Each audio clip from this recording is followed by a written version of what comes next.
Opportunity to visit with you all on the JADF Operations Center down in Key West. Very impressive, terrific international cooperation. It's amazing the missions your coasties perform and all the partnerships involving the other elements of the U.S. military.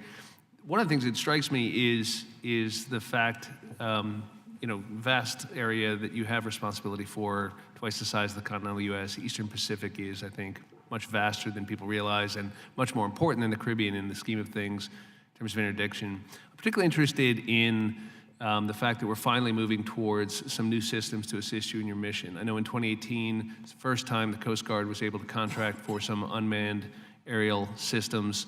Can you tell me how that's going? I know it's about a $117 million contract. I have the opportunity to serve on the Intelligence Committee in another capacity, and obviously, therefore, I have pretty good understanding of our country's extraordinary capabilities in intelligence, surveillance, reconnaissance, our ability to do persistent surveillance, to identify meaningful targets from less meaningful ones. What is the opportunity for us to be more efficient, given that we're only interdicting 6%? And can you tell me how that's going, particularly on UASs? Yes, sir. So very proud of the fact that we've awarded the contract. Every one of our national security cutters will have embarked a contractor-owned, contractor-operated system aboard. And our experience is typically they bring 3 or 4 platforms aboard to make sure they meet the availability. We're contracting for 180 days, which is what the ship typically is underway for. Every single day she's underway, she'll have the ability of the small UAS to do that. That puts the technology risk and the tech refresh on the contractor to meet our requirements. That is seeing huge advantages. Like I mentioned on Cutter Stratton, they got 24 interdictions using the UAS. Not a substitute for manned aircraft, but it certainly can complement that. We also have a joint Customs Coast Guard MQ-9 or Predator unit in San Angelo, Texas, that is flying to the Gulf Coast, and right now she's actually deployed along the east coast of the United States. We offer pilots and operators, CBP offers platforms and the support, and we're both seeing the advantages of using those types of systems in the war on narcotics, sir. I want to give Admiral Pull an opportunity as well, but I'm curious, are you tracking, is there a metric that we're following on that in terms of the efficiency per interdiction or per pound of drugs seized, or because common sense would tell you that they're going to be more efficient bang for the buck once you get that stuff fully deployed, won't it?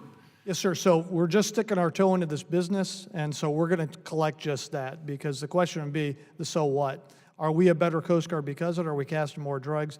Anecdotally, we would say the answer is yes, but we'll look for data to support that, sir. Admiral Poland, do you want to comment on this? Mr. Chairman, having overhead surveillance and reconnaissance aircraft is absolutely critical to the detection and monitoring mission and endgame interdiction. About 1/3 of all cases involve overhead maritime patrol aircraft. The challenge is maritime patrol aircraft have some limited duration and dwell time, and they have to return to base. There are crew risk factors and so forth.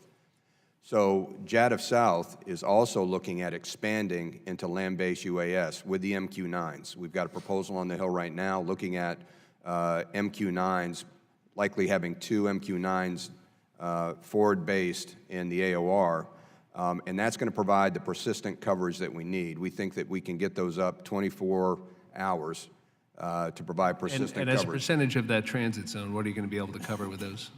Is it still a small percent? Well, it will still be a small percentage, Mr. Chairman, and I will tell you, the playing field has almost doubled. So from what you saw, now we're seeing an increase, almost a 60% increase in traffic going further south past the Galapagos. Past the Galapagos. So what we thought was a playing field has now doubled in size. So the persistent ISR becomes even more critical. So because I only have less than a minute left, how about it, Mr. Patton? I read the 2019 drug control strategy, all 20 pages of it. Didn't see a lot about UAS in there. What do you think? No, sir. It didn't get specific about UASs, but sets the broader strategy that allows for our drug control agencies like the Coast Guard to employ the means and methods that they think are most effective. UASs would be among those ways and means. I guess the question, sir, would be whether the White House and ONDCP is going to push budget resources towards that kind of system in the Coast Guard budget. Be hard-pressed to find it if you looked in the budget that was sent up here a couple weeks ago. Yes, sir. We support the President's budget, and we support a multi-pronged and layered effort to interdict drugs, which would include UASs in our maritime interdiction effort, which is clearly a large piece of our interdiction effort. Thanks, sir. Mr. Gibbs. Thank you, Chairman. All three of you